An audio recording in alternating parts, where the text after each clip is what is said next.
So if you're early in your career or even mid-career and you're still kind of finding your footing, the chances are that you've already discovered something that nobody really prepares you for in education or in training for the workplace. And it's not the workload or deadlines. It's not even imposter syndrome, which I'm also going to be speaking about. It's people. It's the human beings that you're working with. So that awkward meeting or the passive aggressive email, a teammate that shuts you down or a manager that talks over you, right? So it's the moment when you leave a conversation replaying it in your mind and thinking, man, I should have said this or I should have done that, or just feeling really disoriented. So if conflict still feels personal to you or destabilizing or even confusing, walk with me here. This is going to be really useful, okay? Because the truth is that conflict isn't a sign that you're doing something wrong. It's actually something that happens when human beings with different backgrounds, different nervous systems, values, communication styles, they come together and they want to build something together. And then it gets sticky. And then that's what we call conflict. That's it. And today I want to help you learn how to stay grounded inside of yourself instead of either exploding or shrinking or beginning to resent someone or everybody that's involved. Okay? And this is not about becoming good at confrontation. And I'm a mediator and I work with people that want to learn how to deal with conflict. But this isn't that. This is about becoming steady in yourself while you're telling your truth. Okay? Hi, I'm Leezá Steinorf. I'm an international leadership coach, a member of the Forbes Coaches Council, and I've been helping professionals really across the globe, emerging leaders, for decades to feel their ground and find their voice and really to create success the way that they define it. And here's why this subject, people, conflict, matters early in your career. It's because most young professionals make one of two moves in conflict. They either go quiet or they go really sharp. They either seek to be a people pleaser or they overfunction or they swallow the reactions. Or on the opposite end, they snap. They get to the point it's like, I'm done. And they say something that they can't take back. And neither one of those extremes builds trust. It's not really useful. And neither actually builds leadership. And if you're in a profession that you want to stay in and you want to become good at it, you're going to need those things. So more than anything, you'd like to walk away from situations that are, yeah, tension filled or that are rife with conflict, and you want to feel good. You want to feel like you actually know what you're doing and have been able to handle something well. So what you're learning right now, whether you know it or not, is how you can relate under pressure. And that's a skill. It's going to follow you wherever you go, any job, partnership, teams, communities, it's all over. That you're going to learn how you can relate even when it gets hot. And that matters. Okay? So let's go through this then together. And we're going to start with clarity. And what that means is we're going to look at what's really happening in a conflict and start with something super simple. First of all, I use the statement that conflict is an illusion. And what I mean by that is it's not something that exists as a tangible object between people. It happens within each person within the situation. So, and it's also rarely just a surface issue. There's something else going on within those individuals, unmet needs, expectations that haven't been stated explicitly, maybe feeling unseen or unsafe or feeling disrespected, right? Or even, as I said earlier, even that sense of being an imposter, and that's going on in the background. So if you think about it like the report that's the center of the argument, it wasn't about the formatting. Or the meeting and that people are arguing about scheduling, it's not really about the scheduling. There's something deeper in there. It doesn't have to be super deep, but there's something below that. And maybe it's like tension when your coworker gets frustrated about Slack response times, like things like that. It's about how does it impact us? How does it impact them? And most of us, if you were like me and a lot of other people, actually most people that I know, we were never taught how to speak from impact. We're taught to defend and justify and explain, like over explain in my case, or withdraw completely. So we either attack the person or we abandon ourselves. and there's another alternative. And it comes from what I call impactful communication. It's also known, it has its roots in nonviolent communication. And I've been using it literally for decades across all cultures, dozens of them, and organizations, large ones, small ones, individual entrepreneurships, and deeply charged human situations where it's just like, this is never going to work. And it works. So that's what I'd like to share with you today. Sounds simple, maybe, but it's not simplistic. Okay, so here's the basic structure. You have an observation of facts. There's no storytelling, there's no interpretation in that. Second is you have the feeling, what's actually alive in you, not the other person right now, in you in the situation. The third is something that's important to you, a need or desire is what I like to say. And the fourth thing is a request, what you are literally asking for very concretely. So those four pieces are useful steps in untangling conflict from your side. And you will be amazed when you walk through those steps from your side, how the situation with others literally dissolves or at least reorganizes itself, that you have a foothold. Okay, so it's not a script, it's really orienting internally. And I'd like to show you what I mean. I'm going to walk you through it. So instead of saying, you always interrupt me, you would say something like, when I'm speaking and get interrupted, number one, that's a fact. I feel frustrated, feeling, because I need to know that what I'm doing here matters. I care. That's my desire to know that what I'm doing matters. So I'm curious, could we please let each other finish before we respond? And that's the request. Okay? Do you feel the difference other than you always interrupt me? Then breaking it down that way. And if it sounds like it's a little more effort at the beginning, it is. But boy, is that going to save you down the road, I promise you. Okay? So the first one, you're actually attacking the person, their identity. And the second one, the impactful communication, is when you name your experience specifically. And that takes the focus off the other person, puts it on the experience that you are having. And just that literally changes the nervous system in the room. Yours as you're sharing it, and the other person as they're receiving it. All right? Okay, so now we're going to talk about ownership, and you can only own your part ever, but then you own it 100%. Okay? And your part matters more than you can actually think. You can't control the other person's behavior, but you have total command over how you show up and even over how you think. So this is a part that a lot of people skip over when they're trying to deal with conflict. And your power in conflict doesn't come from being right at all. It actually comes from ownership, from owning your perspective and what's present for you. So you are willing to look at how did I enter the conversation? What did I assume? Where did I get reactive? Where didn't I say enough? Or where did I go overboard and didn't listen to the other person? Or how did I seek to protect myself instead of telling the truth as I feel it in myself? So none of that is blaming yourself at all. It means you're being honest, you're staying conscious, and you're being fair.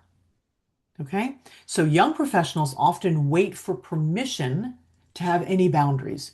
And you don't have to wait for permission at all. Honestly, you do not need seniority to speak from self-respect, ever. And you don't need a title or plaque on the door, anything like that, in order to state what impact is happening. And you don't have to be perfect in general, but especially if you're young and newer, either in a company or in your own position. But what you do need, or what you actually already have, is internal authority. And internal authority, so authority comes, the root is author, right? Like the author of a book. You are the author of your own experience. You have internal authority about your experience. And so then you also have the right, and you can groom the ability, the skill set in saying, this is what I'm experiencing. And you don't have to do it with apology or performing, and you certainly don't have to make the other person wrong. That's leadership. Even if you're 23, that's still leadership. Age does not matter in this at all. Okay, remember that.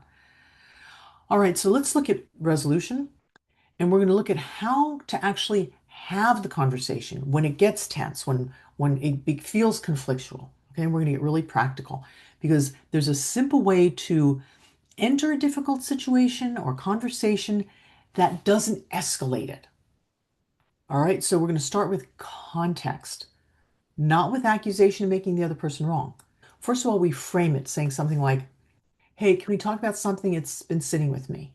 Right? So it's an invitation to the other person. It's already a little bit softer. It's built on connection. You're kind of being human.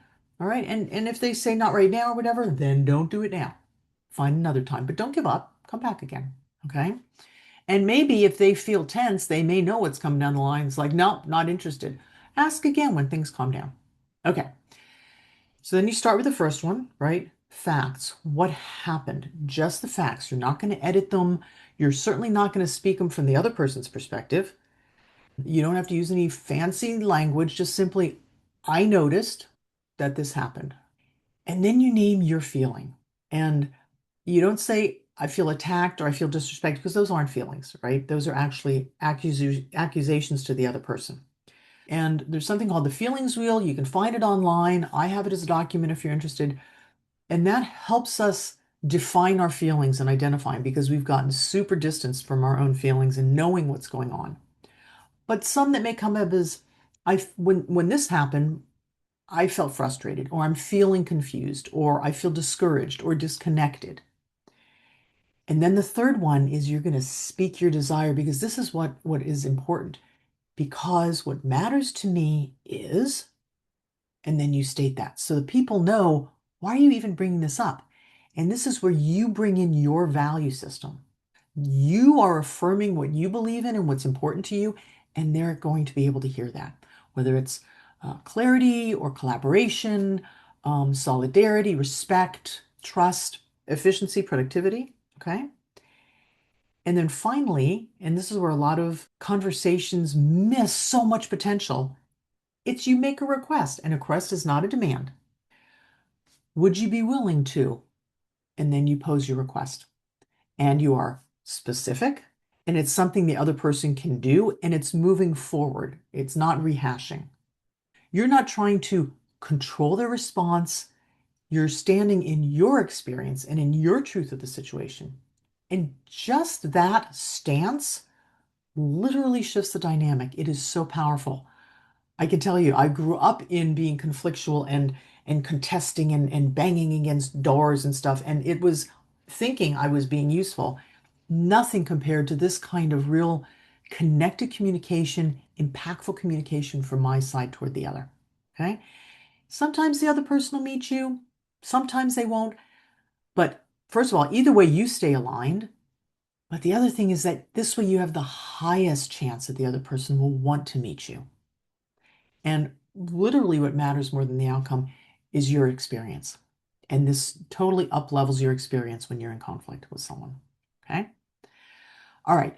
Let's now look at excellence. And this is what I'm going to say mature conflict can look like. So, excellence, it doesn't mean that you don't feel shaky. It doesn't mean that you know exactly what to say when, or you say it perfectly at all.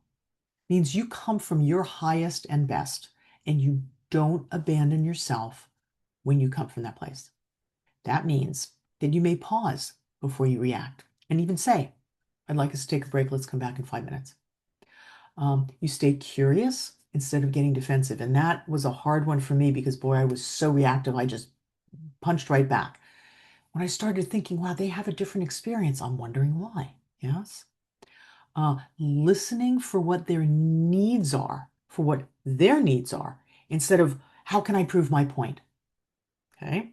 And then naming your experience as we've just walked it through, speaking it in a way that doesn't attack the other person. It's not a weapon that you're using. And I have to say, where you are in yourself, your emotional grounding makes all the difference in that because it comes through your words and also your resonance, if you will. And then you hold your ground with kindness because they may be still reactive and they may still be upset and they may attack. You don't have to jump on that bandwagon. You still get to stay over here with yourself and grounded. So it can feel like a quiet strength, and it's absolutely emotional intelligence in motion.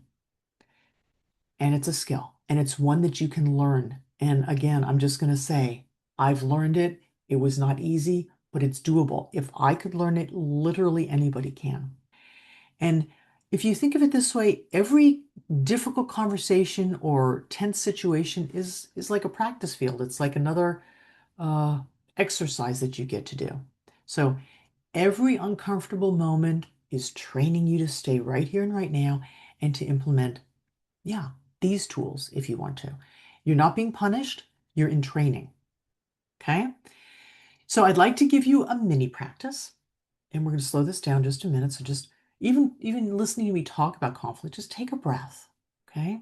Just take a breath, calm for a minute, and then let come into your awareness just one small tension that you're currently holding.